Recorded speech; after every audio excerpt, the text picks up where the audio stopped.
Il n'y a pas longtemps, une spectatrice de la chaîne m'a donné un avis très direct et aussi très honnête. Elle m'a écrit et m'a dit, avec une certaine conviction, personne n'a véritablement décidé à quel âge précis nos capacités cognitives et physiques diminuent, monsieur. C'est l'évidence et l'observation des scientifiques au fil des siècles. Et elle a tout à fait raison.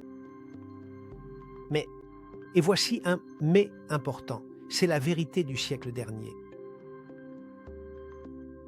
Si tu restes avec moi dans les prochaines minutes, je vais te démontrer que cette preuve scientifique dont on nous parle et qui t'a en réalité fait peur à toi et à beaucoup d'autres pendant de nombreuses années est aujourd'hui une vérité obsolète. Pendant des siècles, la science s'est contentée d'observer comment l'être humain se fanait, à documenter ce déclin, à mesurer la perte et à dresser le constat de notre décadence. C'était cela, la science en relation avec la gérontologie. C'était ce qu'on appelle la gérontologie classique, c'est-à-dire la chronique d'une défaite malheureusement annoncée et inévitable. Mais aujourd'hui, je viens te dire que cette observation, cette analyse approfondie n'est plus du tout suffisante. Parce qu'observer comment quelqu'un vieillit sans rien faire, c'est exactement comme regarder une maison brûler sans appeler les pompiers. Aujourd'hui, nous n'allons pas parler de la façon dont nous nous résignons face au temps, mais de la manière dont nous avons décidé d'intervenir sur lui.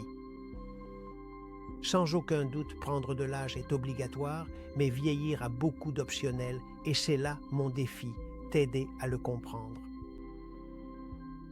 Eh bien, bienvenue au manifeste de la nouvelle longévité. La gérontologie traditionnelle est née dans un monde où la médecine était réactive, on attendait que le moteur tombe en panne pour essayer de le réparer. On étudiait la vieillesse. Où cela? Dans les hôpitaux, dans les maisons de retraite, chez des personnes qui avaient déjà perdu leur vitalité.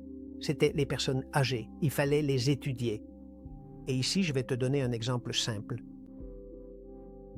Imagine simplement que tu te mets à étudier le comportement des lions, mais qu'en le faisant, tu te contentes d'observer uniquement un groupe de lions qui vivent et agissent dans une petite cage, et pas seulement cela, en plus, ils sont mal nourris.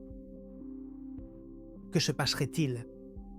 Eh bien, au final, tu finirais par dire que le lion est un animal lent, triste et sans force. Et cela serait la preuve, n'est-ce pas? Cependant, en réalité, cette preuve n'est que partiellement réelle et elle est clairement biaisée, simplement.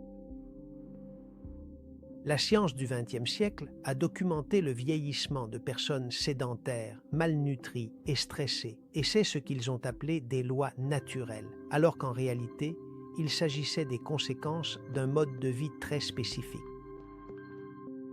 Eh bien, la nouvelle longévité ne nie pas la biologie.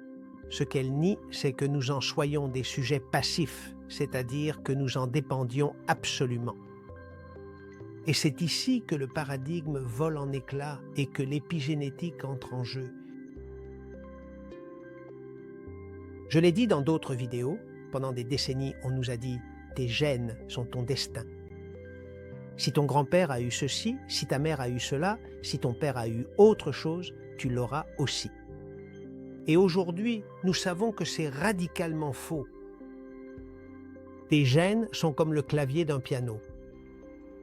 Les touches sont là, c'est là que se trouvent les gènes, chacun d'entre eux.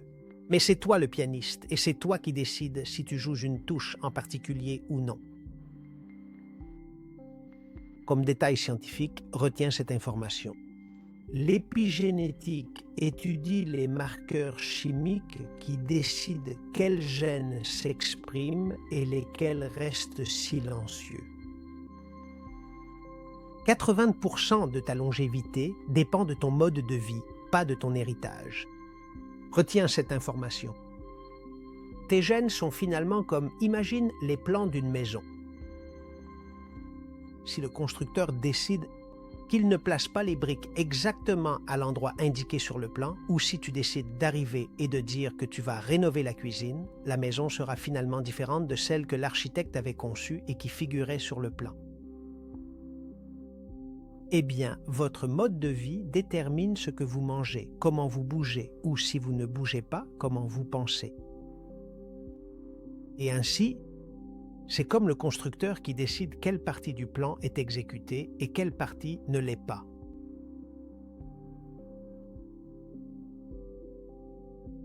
Qui reste tel qu'il était et est réformé.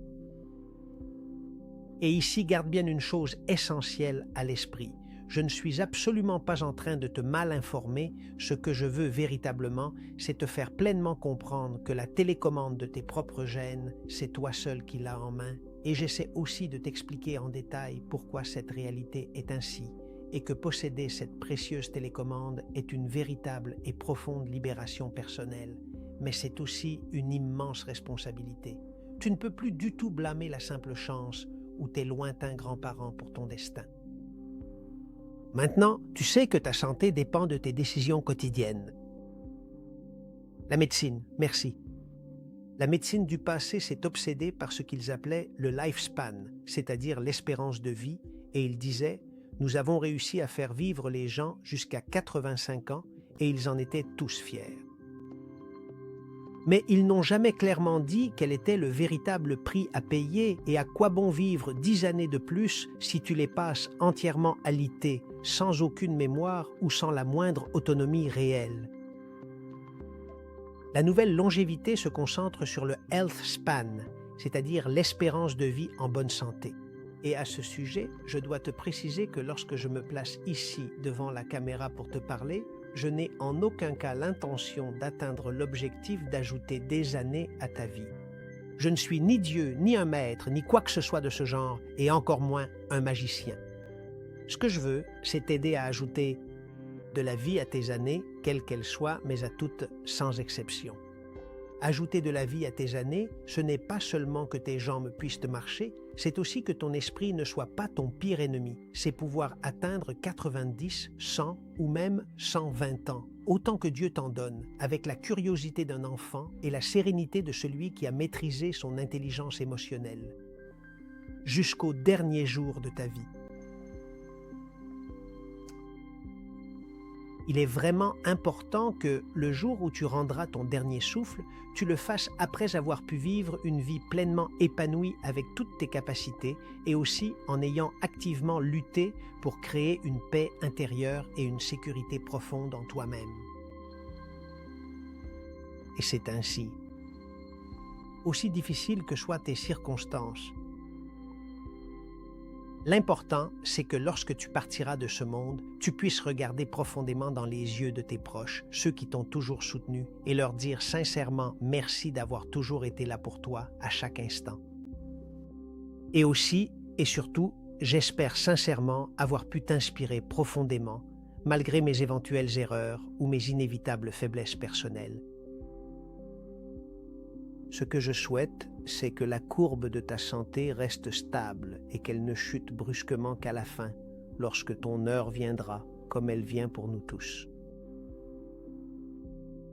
J'essaie de t'aider pour que tu n'aies pas à subir une lente pente de 20 ans d'agonie.